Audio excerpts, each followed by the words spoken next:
Hey, this is Ed. Glad you could be with me today.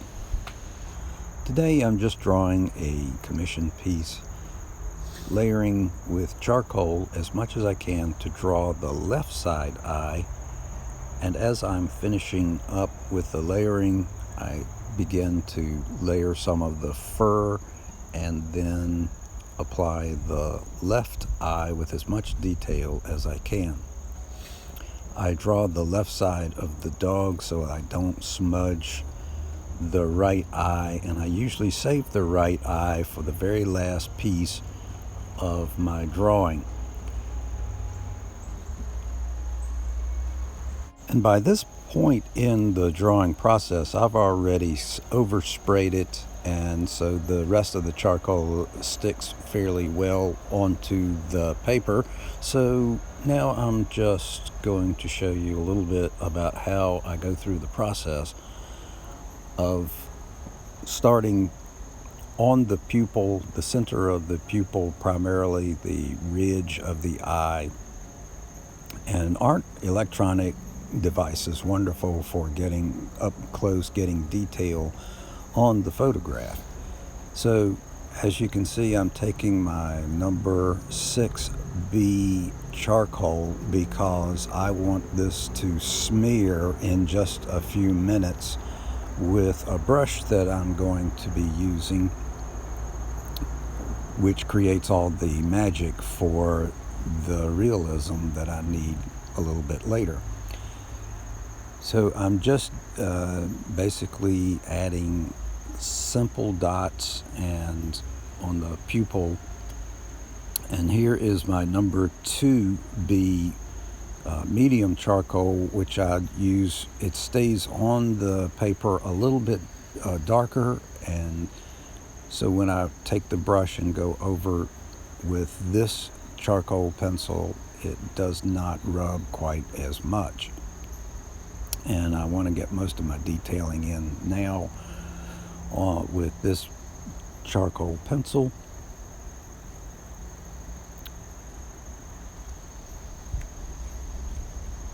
And I'm going to be using a very small, fine brush. I always check it just to make sure it doesn't have extra charcoal layered over top of it.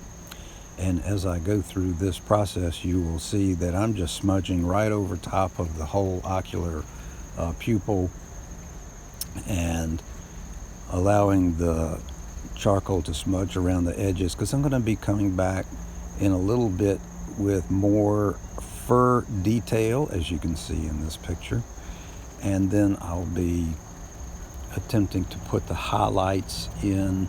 As you can see right now, compared with the other eye, the tones are a lot darker. There's no sharpness to it at all. This is just blocking in with the charcoal as part of getting the background in. And then later on I'll add some highlight with this Tombow eraser. It's a very fine eraser point, and I need to sharpen it up, so I'm going to so that I don't put a razor down onto the paper. I like to sharpen up one side and then flip it over and sharpen up the other side, so that I have a very pointed eraser head, which is great for the fine pieces of fur and inside the eye where there is highlights.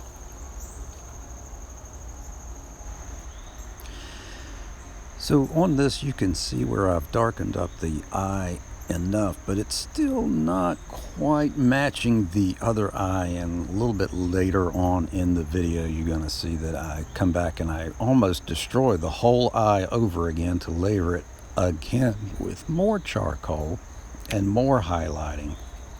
But I've already got the pieces in place of the pupil that I need, and also the ridge of the eye.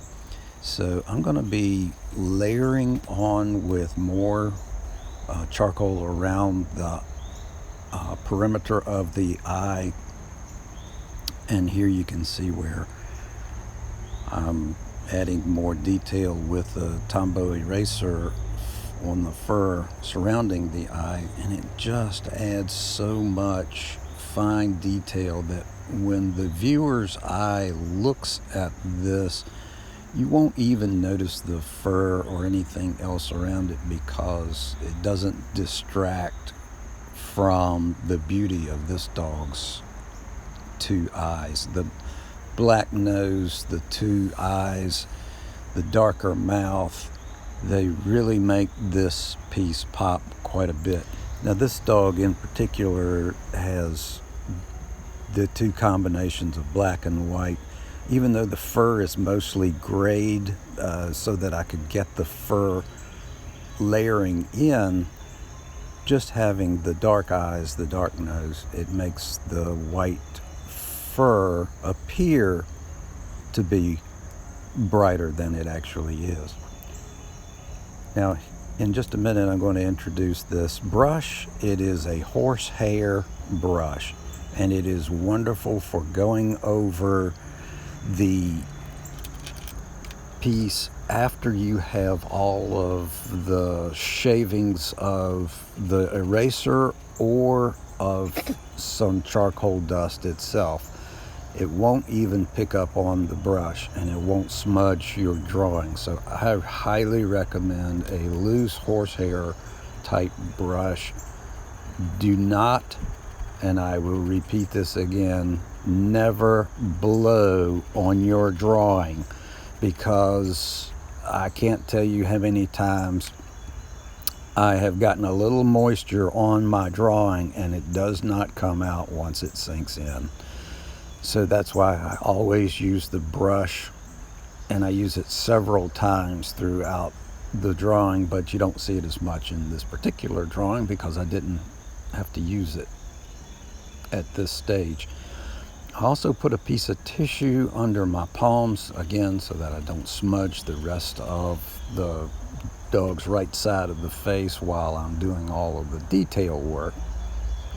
And as you can see, I wasn't really pleased with the lightness of the eye, so I darkened it up, and here you can see I put too much darkness, and I'm taking my small fine brush again to go over the smudging process.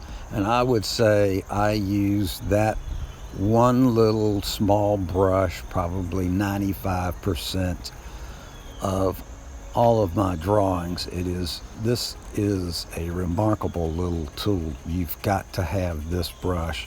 You don't have to use the stump necessarily. Sometimes the stump grinds it into the paper a little too much, but brushes tend to take the charcoal just enough that it doesn't have to go too far into the tooth of the paper, and you can always come back, especially when you're doing fine detail work with the Tombow eraser or any eraser, and it tends to come off a little easier. So as I had promised in the beginning of this video when I'm drawing this eye, you can see that I have added so much layering of charcoal here, I've got to go back and redo practically the whole eye, but it's going to need that, and you'll see why towards the finished product itself. I did get a little concerned right here because I had so much charcoal on it, but again, not using the stump or grinding it into the paper, but using the brush, it didn't go as deep into the paper, so I was able to come back and put on the final highlight, which you can see right here, and I was really pleased with the end result. Now the left eye is not as dark as the right eye, but on the final piece you can see I darkened it up here along the edge, and it made it balance, and that is something so crucial when you present that to your client. All right, everybody, thanks for sticking with me on this.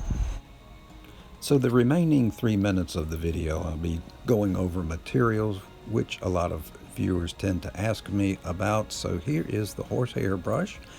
which I recommend highly to remove all the particles off the paper from the erasers and charcoal dust.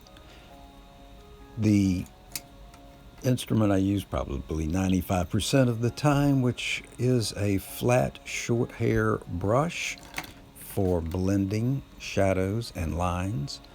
The Tombow Mono Eraser, and I don't have one, but I have 3 of these because I use them all the time to blend and make fur.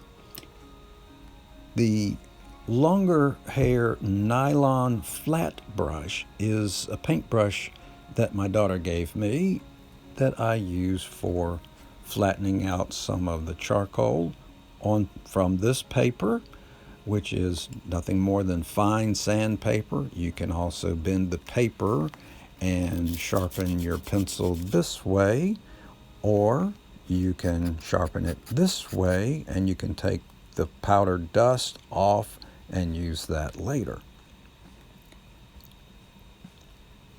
On this pencil, I use my mostly mid-tones. It is terrific for not having a lot of shine as the typical graphite pencils do. This is the white charcoal that I use for some of the highlights. And then I use the General's charcoal pencils. Get those in a set. And I'm not endorsing any of these. It's just that they were the most readily available in the supply store. This is an extended pencil holder. It is great for keeping you away from the drawing, and you can reach detail shading from a distance. It is really a nice option to have when your pencils become shortened. This is a set of really cheap erasers. I like the white erasers. They are probably about $1 for several of them, and they can be cut on the ends. One I keep as a sharp flat edge, the other I just cut off the end of it so that it can use it for the layering of the fur. A couple of blending stumps along with a brush I stole from my wife's vanity, which I use for layering the background of this drawing, and a piece of tissue paper for blending and also keeping my paws off of the drawing. So that's it for this video. Good luck with your drawing skill and improvement until we are able to talk again. Take care.